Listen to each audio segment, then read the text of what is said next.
Welcome to Verbal Pick Radio, where we give you a verbal image of life, and we are everyday people. Verbal Pick Radio, we do not stop on this show. And sometimes we bring painful topics and painful subjects that we discuss here on the show, and they're not widely accepted because sometimes the truth hurts. And sometimes when you put a mirror in the face of those who intend to do you harm, you get a lot of backlash.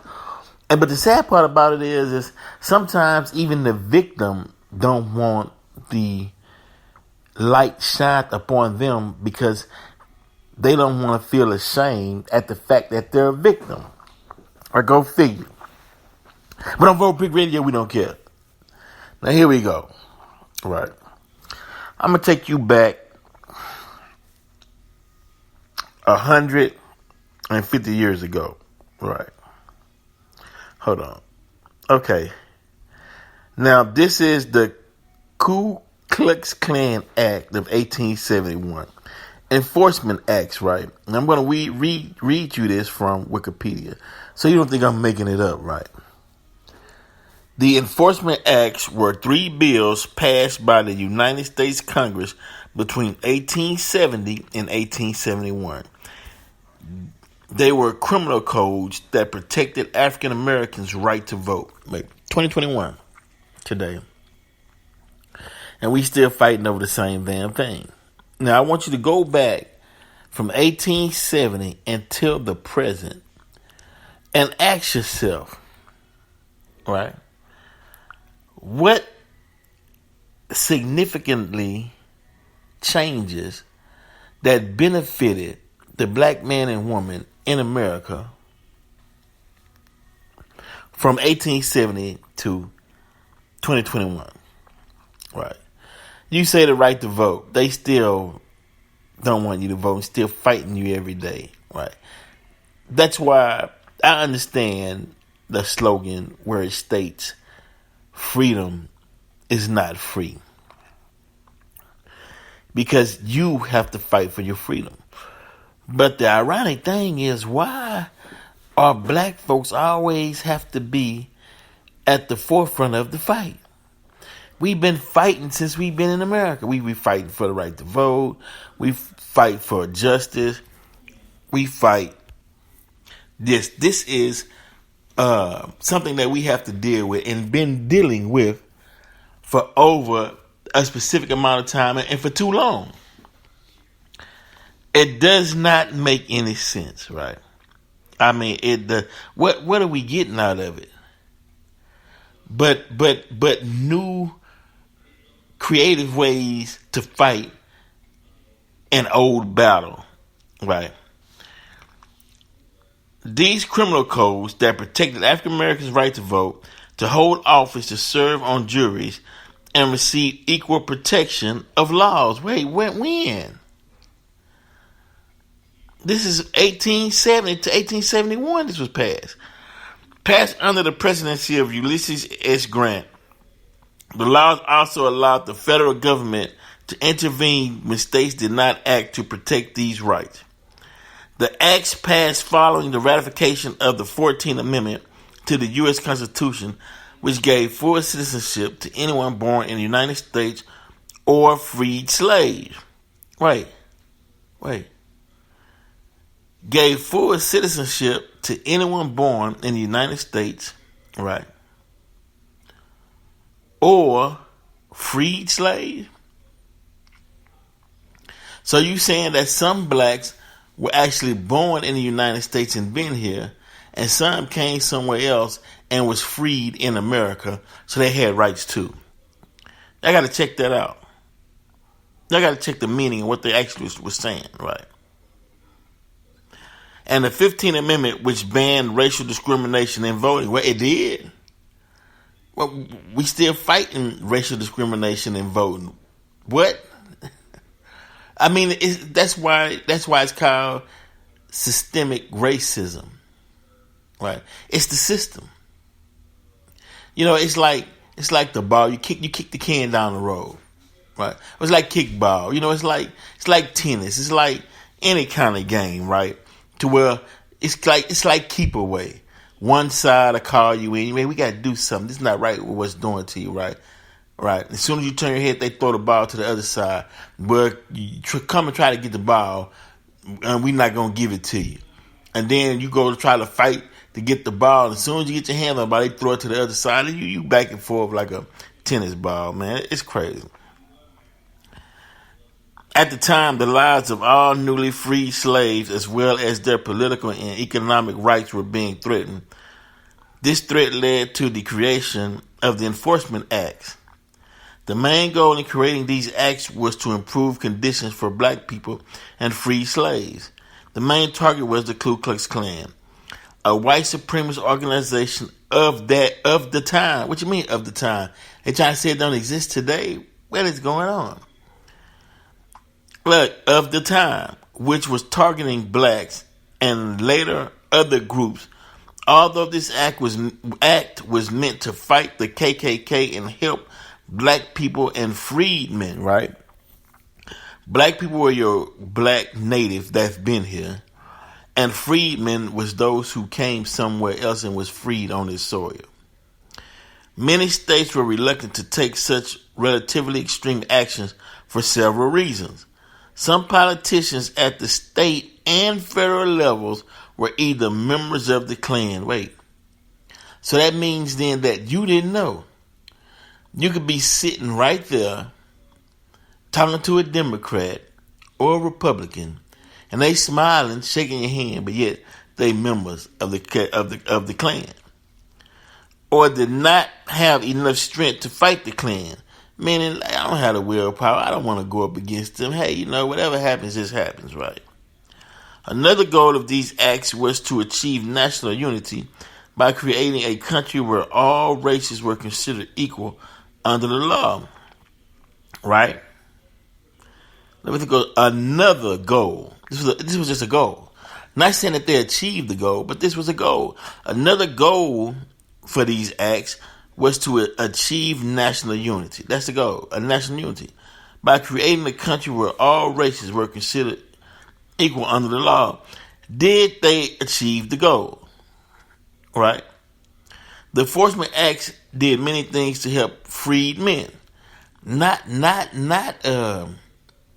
black people who were born on the land, but for freed men, right? The Enforcement Acts did many things to help freed men. The main purpose under the act was the prohibited use of violence or any form of intimidation to prevent the freedmen from voting and denying them that right. Wait. Damn, they need to enforce this because they're trying all kind of things to stop freed men from voting. There were many provisions placed under the act, many with serious consequences. The Enforcement Act was created as part of the Reconstruction era following the American Civil War to allow full national unity. All citizens must be accepted and viewed equally, with violence prohibited. So what they're saying is, I don't comply, so we're going to have violence. We're going to try to stop black people from voting, and we're going to do everything we can. That way this law doesn't stand, because who's going to enforce it? That's where Biden comes in at. That's where black people come in at, to force them to do the right thing under the law. Right? Force them to give you protection under the law. Wow. The Enforcement Act of 1870 prohibited discrimination by state officials and voter registration on the basis of race, color, or previous condition or servitude. It established penalties for interfering with a person's right to vote and gave federal courts the power to enforce the act. Okay, so federal courts, well, yeah. But they've been planning this. That's why they were putting certain people in the position of the Supreme Court. Right? Oh, man, I'm just saying, man. The act also authorized the president to employ the use of the army to uphold the act, and the use of federal marshals to bring charges against offenders for election fraud. So the bribery or intimidation of voters and conspiracies to prevent citizens from exercising their constitutional right. So all of that was going on in Georgia, and they were talking about stop the steal, and the president calling people and saying, "Hey, you just say that there were some irregularities, and I'll take care of the rest." The president got the right to come in and put charges. I mean, this thing is getting sticky. We gotta sit back and see what President Biden's gonna do when it was black people who put him in office, who fought right beside him to get him to be the president of the United States. We're gonna see if he's gonna enforce any of this.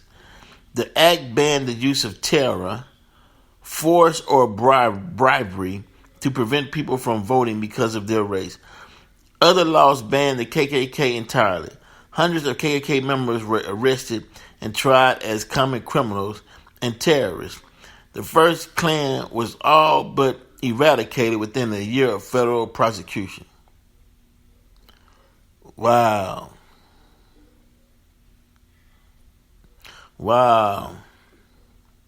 The Enforcement Act of 1871, the Second Act, and the Civil Rights Act of 1875 are very similar to the original act, as they all have the same goal, but revised the first act with the intention of being more effective.